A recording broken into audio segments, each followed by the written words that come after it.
బక్రీద్ పండుగ సందర్భంగా విజయవాడ ఇందిరాగాంధీ మున్సిపల్ స్టేడియంలో భక్తి శ్రద్ధలతో ముస్లింలు సామూహిక ప్రార్థనలు చేశారు. మత పెద్దలు పండుగ సందేశాన్ని అందించారు. బక్రీద్ ముస్లింలకే కాక యావత్ ప్రపంచానికి త్యాగం విలువను తెలియజేసే పండుగ అని వెల్లడించారు. విజయవాడలో బక్రీద్ వేడుకలు ఘనంగా జరిగాయి. విజయవాడ ఇందిరాగాంధీ స్టేడియంలో బక్రీద్ పండుగను ముస్లింలు భక్తి శ్రద్ధలతో జరుపుకున్నారు. ఈ సందర్భంగా ముస్లిం ప్రజలు కొత్త వస్త్రాలు ధరించి మసీదులు, ఈద్గాలకు చేరుకుని ప్రత్యేక నమాజ్లలో పాల్గొన్నారు. ప్రార్థనల అనంతరం ఈద్ ముబారక్ అంటూ ఒకరినొకరు శుభాకాంక్షలు తెలియజేసుకున్నారు. ఇబ్రహీం చేసిన త్యాగాన్ని స్మరించుకుంటూ పెద్ద సంఖ్యలో భక్తులు నమాజ్లో పాల్గొన్నారు. ప్రార్థనలకు ముందు ఇమాంలు దేశంలో శాంతి, సామరస్యం, శ్రేయస్సు కోసం ప్రార్థన చేశారు. బక్రీద్ పండుగకు ఈదుల్ అజ్హా అని కూడా పేరుంది. ఇస్లాం క్యాలెండర్లో చివరి నెల అయిన జిల్ హజ్జాహ్ 10వ రోజు ఈదుల్ అజ్హాను జరుపుకుంటారు. అదే సమయంలో ముస్లింలు హజ్ యాత్ర కూడా చేస్తారు.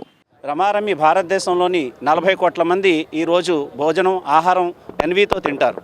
అంటే ఇక్కడ చెప్పే ఉద్దేశం ఏంటంటే, ఎలాగైతే సంపద సృష్టికర్త ఇచ్చినటువంటి ఈ వనరులన్నీ కూడా మానవులందరికీ సమానమో, అలాగే మానవులు ఆనందించేటువంటి సంతోషం ఏదైతే ఉందో ఇది కూడా మానవాళి అందరూ అనుభవించాలనేదే ఈ పండుగ యొక్క ప్రధాన ఉద్దేశం.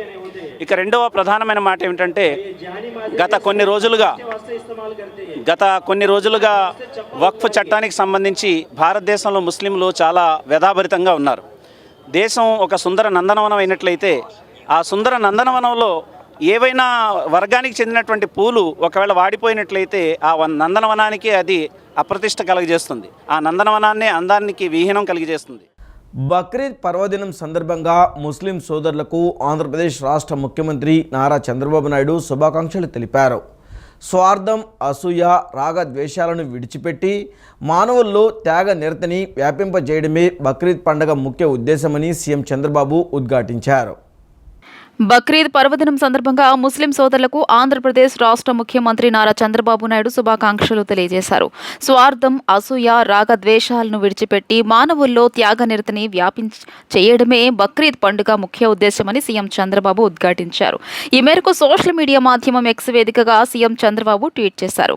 హజరత్ ఇబ్రహీం త్యాగనిరతికి ప్రతీకగా నిర్వహించుకునే బక్రీద్ సందర్భంగా ముస్లిం సోదర సోదరీమణులకు ఈద్ ముబారక్ అంటూ శుభాకాంక్షలు తెలియజేశారు. త్యాగబుద్ధిని, నిజమైన భక్తి ప్రవత్తులు కలిగి ఉన్నవారే దైవకృపకు పాత్రులు అవుతారు అనే సూక్తిని బక్రీద్ మనకు తెలియజేస్తున్నారు. నేటి ఆధునిక కాలంలో సాటి మనిషిని ప్రేమించేవారే నిజమైన దైవ భక్తులుగా చెప్పొచ్చు అని హజరత్ ఇబ్రహీం స్ఫూర్తిగా అందరూ సాటి వారిని ఆదరిస్తూ సహృదయంతో ముందుకు సాగాలని బక్రీద్ సందర్భంగా కోరుకుంటున్నాను అని సీఎం చంద్రబాబు పేర్కొన్నారు. ఆర్టిఫిషియల్ ఇంటెలిజెన్స్లో యువతకు నైపుణ్య శిక్షణ సహా ఏఐ యూనివర్సిటీ ఏర్పాటుకు సహకరించేలా ఏఐ కంప్యూటరింగ్ సంస్థ ఎన్విడియాతో రాష్ట్ర ప్రభుత్వం కీలక ఒప్పందం కుదుర్చుకుంది. గతేడాది అక్టోబర్లో మంత్రి Nara Lokesh Nvidia CEO Jensen హువాంగ్తో ముంబైలో సమావేశమై అమరావతిలో ఏర్పాటు చేయనున్న ఏఐ యూనివర్సిటీకి సహకరించాల్సిందిగా కోరారు. ఈ ప్రాజెక్టులో భాగంగా ప్రముఖ ప్రైవేట్ సంస్థల భాగస్వాములతో రాష్ట్రంలోని ఇంజనీరింగ్ కళాశాల విద్యార్థులకు ఆధునిక ఏఐ నైపుణ్యాలను అందించనున్నారు. ఆర్టిఫిషియల్ ఇంటెలిజెన్స్లో యువతకు నైపుణ్య శిక్షణ సహా ఏఐ యూనివర్సిటీ ఏర్పాటుకు సహకరించేలా ఏఐ కంప్యూటింగ్ సంస్థ ఎన్విడియాతో రాష్ట్ర ప్రభుత్వం కీలక ఒప్పందం కుదుర్చుకుంది. ఈ మేరకు విద్యా, ఐటీ శాఖల మంత్రి నారా లోకేష్ సమక్షంలో ఉన్నత విద్యా అధికారులు, ఎన్విడియా ప్రతినిధులు అవగాహన ఒప్పందం చేసుకున్నారు. ఈ ఒప్పందం ద్వారా 10,000 మంది విద్యార్థులకు ఏఐలో నైపుణ్య శిక్షణ అందించనున్నారు. దీంతో పాటు 500 ఏఐ ఆధారిత స్టార్టప్ల అభివృద్ధికి మద్దతు ఇవ్వనున్నారు. గతేడాది అక్టోబర్లో మంత్రి Nara Lokesh Nvidia CEO Jensen హువాంగ్తో ముంబైలో సమావేశమై అమరావతిలో ఏర్పాటు చేయనున్న ఏఐ యూనివర్సిటీకి సహకరించాల్సిందిగా కోరారు. ఈ ప్రాజెక్టులో భాగంగా ప్రముఖ ప్రైవేట్ సంస్థల భాగస్వామ్యాలతో రాష్ట్రంలోని ఇంజనీరింగ్ కళాశాలల విద్యార్థులకు ఆధునిక ఏఐ నైపుణ్యాలను అందించనున్నారు. రాబోయే సంవత్సరాల్లో 10,000 మంది విద్యార్థులకు శిక్షణ ఇవ్వడం, 500 ఏఐ ఆధారిత స్టార్టప్ల అభివృద్ధికి మద్దతు ఇవ్వడం లక్ష్యంగా పెట్టుకున్నారు. ఏఐ యూనివర్సిటీకి అత్యాధునిక కంప్యూటింగ్ వనరులు, సాఫ్ట్వేర్ ప్లాట్ఫామ్లు, హార్డ్వేర్ సామర్థ్యాలను అందించేందుకు ప్రభుత్వం కట్టుబడి ఉంది. పరిశ్రమ పరిశ్రమలు, ప్రభుత్వం, విద్యారంగం మధ్య బలమైన భాగస్వామ్యానికి ఈ ఒప్పందం వేదికగా మారనుంది. విద్యార్థులకు ప్రాజెక్టులు, పరిశోధన, మార్కెట్ అవకాశాలు, మెంటర్షిప్ వంటి అనేక అవకాశాలను కల్పించనున్నారు. ఏపీని దేశంలోనే అడ్వాన్స్డ్ ఏఐ రీసెర్చ్ హబ్గా తీర్చిదిద్దాలనే ప్రభుత్వ లక్ష్యానికి ఈ ఒప్పందం కీలకమైన ముందడుగు కానుంది. కాగా ఇటీవలే ప్రపంచంలో అత్యంత విలువైన కంపెనీగా ఎన్విడియా అవతరించిన విషయం తెలిసిందే. ఇప్పటి వరకు ప్రపంచంలో అత్యంత విలువైన కంపెనీలో ఫస్ట్ ప్లేస్లో ఉన్న మైక్రోసాఫ్ట్ జూన్ 4వ తేదీకి 2వ స్థానంలో నిలిచింది. ఆర్టిఫిషియల్ ఇంటెలిజెన్స్ రంగంలో బలమైన స్థానాన్ని కొనసాగిస్తూ మార్కెట్ విలువను గణనీయంగా పెంచుకోవడంతో ఎన్విడియా ఈ రికార్డు సొంతం చేసుకుంది. కూటమి విజయానికి టీడీపీ నాయకులు, కార్యకర్తల కృషి అభినందనీయమని, చంద్రబాబును ముఖ్యమంత్రిని చేయడం కోసం ఎమ్మెల్యే సీట్ల త్యాగం చేసిన ప్రతి ఒక్కరికి న్యాయం జరుగుతుందని రాష్ట్ర కోఆపరేటివ్ శాఖ మంత్రి అచ్చెన్నాయుడు అన్నారు. పార్టీకి ఎంతో నమ్మకమైన నేతగా గన్నీని గుర్తించిన సీఎం చంద్రబాబు యువనేత మంత్రి లోకేష్ ఆప్కాబ్ చైర్మన్ బాధ్యతలను అప్పగించారని గుర్తు చేశారు.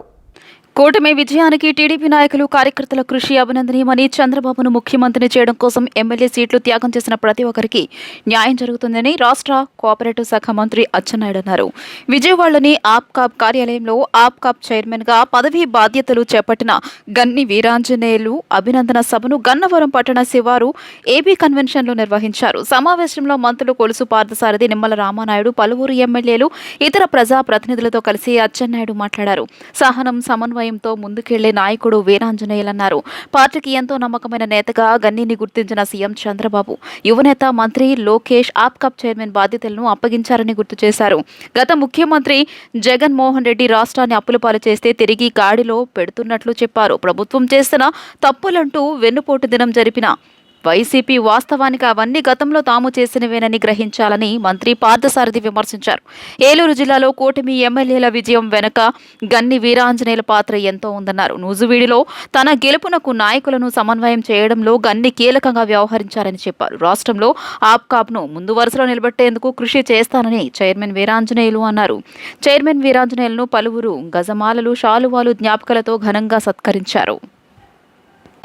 రాజకీయాల్లో ఎవరు రాజకీయాలు ఈ సందర్భంగా తెలియజేస్తున్నాను. మనం ఉన్నందుకు నమ్ముకున్న పార్టీని, నమ్ముకున్న నాయకుడిని మనం ఉండాలి.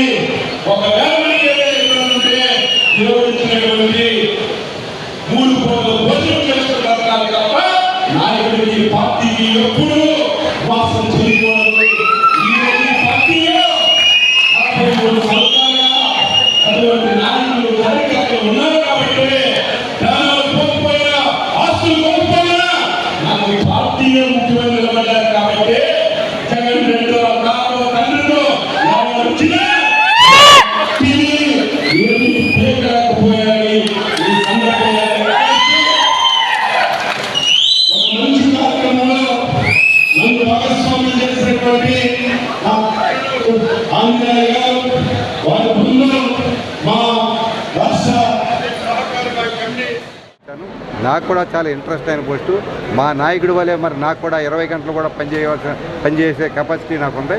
ఖచ్చితంగా మన ఏదైతే అప్కాబ్ సిబ్బంది కానీ, డీసీసీపీ సిబ్బంది కానీ, కోఆపరేటివ్ సిబ్బంది కానీ అధికారుల యొక్క సహకారంతో, మంత్రుల యొక్క సహకారంతో, చంద్రబాబు నాయుడు గారి ఆశీస్సులతో నబార్డ్ ఏదైతే ఉందో మరి సెంట్రల్ గవర్నమెంట్లో మన అప్కాబ్కి సపోర్ట్ చేసేది, చంద్రబాబు నాయుడు గారు ఇవాళ ఎన్డీఏ గవర్నమెంట్లో కీలక పాత్ర పోషిస్తున్నటువంటి సందర్భంలో చంద్రబాబు గారి యొక్క సహాయ సహకారాలతో నాబార్డ్ నుంచి కూడా మరి కావాల్సిన గ్రాంట్లు తెచ్చి రైతులకు కావాల్సినటువంటి మా గోదావరి జిల్లాలో ఉన్నట్టే అక్కడంతా కూడా ఆక్వా పరిశ్రమను పెంచాల్సిన అవసరం ఉంది. అలాగే మరి రాయలసీమలో కానీ, మా అప్లాండ్లో కానీ వాణిజ్య పంటలకు రైతులందరికీ కూడా కావాల్సినటువంటి సహాయాలు చేయవలసిన అవసరం ఉంది. ఖచ్చితంగా జాతీయ బ్యాంకుల కన్నా మా కోఆపరేటివ్ బ్యాంకు రాబోయే రోజుల్లో అత్యున్నత పాత్ర పోషించడమే కాకుండా రైతులకు మేలు చేయడంలో ఖచ్చితంగా నా సాయశక్తిలా ప్రయత్నిస్తానని మీడియా ద్వారా నేను ప్రజలందరికీ కూడా విజ్ఞప్తి చేస్తాను. మచిలీపట్నంలోని మంగినపూడి సముద్ర తీరం వేదికగా ప్రభుత్వం ప్రతిష్టాత్మకంగా నిర్వహిస్తున్న మసులా బీచ్ ఫెస్ట్ సందర్శకులను అలరిస్తుంది.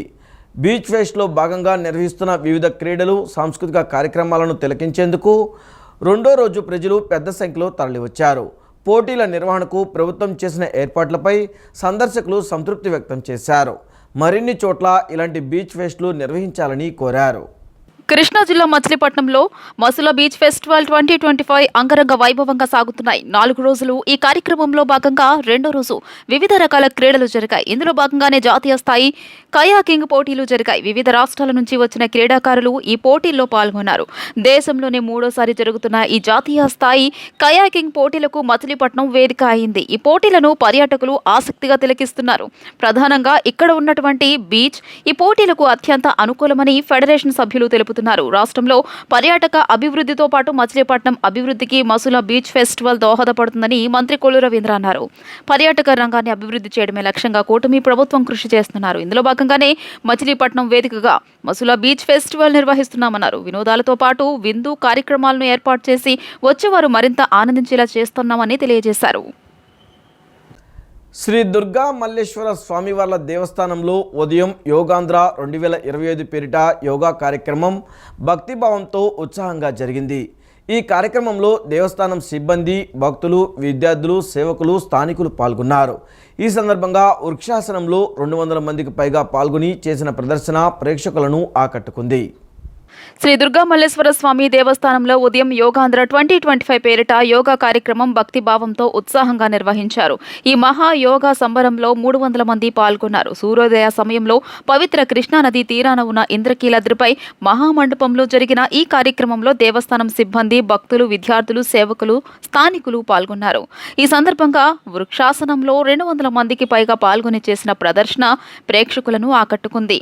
అన్ని వయసుల వారికి అనుగుణంగా యోగాసనాలు రూపొందించబడి పిల్లలు, మహిళలు, వృద్ధులు ఉత్సాహంగా పాల్గొన్నారు. ఈ సందర్భంగా ఈవో వికే సీనా నాయక్ మాట్లాడుతూ ప్రతిరోజు 10 నిమిషాలైనా యోగా చేయడం వల్ల ఆరోగ్యపరంగా అనేక లాభాలుంటాయన్నారు. ప్రజల ఆరోగ్యాన్ని దృష్టిలో ఉంచుకుని ముఖ్యమైన ఆధ్యాత్మిక ప్రదేశాల్లో యోగా కార్యక్రమాలు నిర్వహించాలని ప్రభుత్వం నిర్ణయించింది అని తెలియజేశారు. ఈ 1 మంత్ అంతా కూడా యాక్చువల్గా మనకు ఈ నెల 21వ తారీఖున గౌరవ ప్రధానమంత్రి గారే స్వయంగా మన ఆంధ్రప్రదేశ్ విశాఖపట్నం నందు యోగా దినోత్సవాన్ని పురస్కరించుకుని వస్తున్నారు. కాబట్టి ఈ నెలంతా కూడా యోగా దినోత్సవాలు జరుపుకోవాలని ప్రతి ఒక్క డిపార్ట్మెంటు ఏది అది లేకుండా మొత్తం అందరూ కూడా ప్రజలందరూ కూడా ప్రపంచవ్యాప్తంగా, దేశవ్యాప్తంగా మనం యోగాలో పాల్గొనాలని, ప్రతి ఒక్కరు కూడా ఆరోగ్యంగా ఉండాలని చెప్పేసి ఉద్దేశంతో ఏదైతే మనకు పిలుపునిచ్చారో అందులో భాగంగానే ఈరోజు శ్రీ దుర్గా మల్లేశ్వర స్వామి దేవస్థానం నందు ప్రతి ఒక్కరూ క్యాడర్తో సంబంధం లేకుండా ప్రతి ఒక్కరు కూడా ఈ యొక్క యోగా ఆసనాలు చేయడం జరిగింది. ముఖ్యంగా మనకు ఆయుష్ డిపార్ట్మెంట్ వారు వచ్చి ఈ యొక్క శిక్షణను ఇవ్వడం జరిగింది. సో అందరికీ కోరుకునేది ఏంటంటే ఏదో ఒక సమయంలో మన ఆరోగ్యం కోసం కేటాయించాలి. ఖచ్చితంగా ఆరోగ్యం కాపాడుకోవాలి. ఆరోగ్యంగా ఉంటే మనం ఏదైనా సాధించగలం. ఇది ప్రతి ఒక్కరు కూడా దృష్టిలో పెట్టుకోవాలని చెప్పేసి కోరుకుంటున్నాను. రాజధాని అమరావతికి ప్రపంచ దిగ్గజ సంస్థ గూగుల్ రానుంది. రాష్ట్ర ప్రభుత్వంతో ఉన్నత స్థాయిలో గూగుల్ ప్రతినిధులు చర్చిస్తున్నారు. ఆ సంస్థ ప్రతినిధులు సిఆర్డీఏ అధికారులతో కలిసి శుక్రవారం నెక్కల్లులో స్థలం పరిశీలించారు. ఇక్కడికి సమీపంలో విమానాశ్రయం, రైల్వే స్టేషన్ కూడా రానుండడంతో సంస్థ ప్రతినిధులు ఈ స్థలం వైపే మొగ్గు చూపిస్తున్నట్లు సమాచారం. రాజధాని అమరావతికి ప్రపంచ దిగ్గజ సంస్థ గూగుల్ రానుంది. రాష్ట్ర ప్రభుత్వంతో ఉన్నత స్థాయిలో గూగుల్ ప్రతినిధులు చర్చిస్తున్నారు. ఇందుకు గాను అనంతవరం, నెక్కల్లు మధ్య సమీపంలోని E8 రోడ్డు పక్కన సర్వే నెంబర్లు 10, 12, 13, 15, 16లో సుమారు 143 ఎకరాల భూమి ఉంది. దాన్ని గూగుల్ కు కేటాయించేందుకు ప్రభుత్వం ముందుకొచ్చింది. గూగుల్ సంస్థ ప్రారంభించబోయే ప్రతిష్టాత్మక ప్రాజెక్టుకు అమరావతిలో అంకురార్పణ చేయనున్నారని తెలిపింది. ఈ సంస్థ ప్రతినిధులు సిఆర్డీఏ అధికారులతో కలిసి శుక్రవారం రోజున నెక్కలలో స్థలం పరిశీలించారు. ఇక్కడికి సమీపంలో విమానాశ్రయం, రైల్వే స్టేషన్ కూడా రానుండడంతో సంస్థ ప్రతినిధులు ఈ స్థలం వైపే మొగ్గు చూపినట్లు సమాచారం. గూగుల్ సంస్థను ఇక్కడ నెలకొల్పితే పారిశ్రామికంగా ఈ ప్రాంతం అభివృద్ధి చెందుతుందని పలువురు ఆశాభావం వ్యక్తం చేస్తున్నారు. గత వైసీపీ పాలకులు రాష్ట్రాన్ని 30 ఏళ్లు వెనక్కి నెట్టారని మంత్రి అనగాని సత్యప్రసాద్ అన్నారు. రాష్ట్రాన్ని అభివృద్ధి పదంలో నడిపేందుకు కూటమి ప్రభుత్వం అహర్నిశలు కృషి చేస్తుందన్నారు. వివిధ సమస్యలతో తరలివచ్చిన ప్రజల నుంచి అర్జీలు, ఫిర్యాదులు స్వీకరించారు. సమస్యల పరిష్కార దిశగా చర్యలు తీసుకుంటామని మంత్రి హామీ ఇచ్చారు.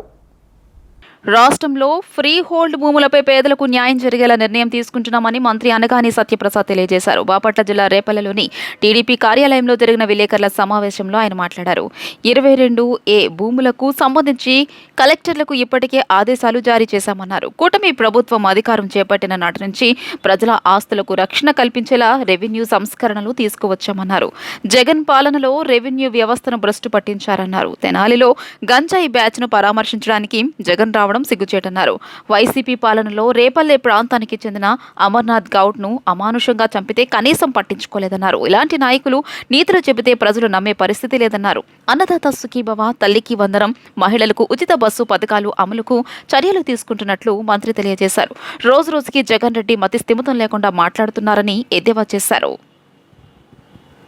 ఇది ఇరిగేషన్ కెనాల్స్ అన్ని కూడా మన పుడికలు తీయాలో లేకపోతే తూటికాటు చేయాల్సిన అవి కూడా పూర్తిగా చేసి రైతులకి మంచిగా అని చెప్పేసి కూడా నేను కోరుతాను. తద్వారా ఒక మంచి వాతావరణంలో ఈ రాష్ట్రంలో ఎలాంటి ఇబ్బంది లేకుండా, ముఖ్యంగా రెవెన్యూ చూస్తా ఉన్నాం.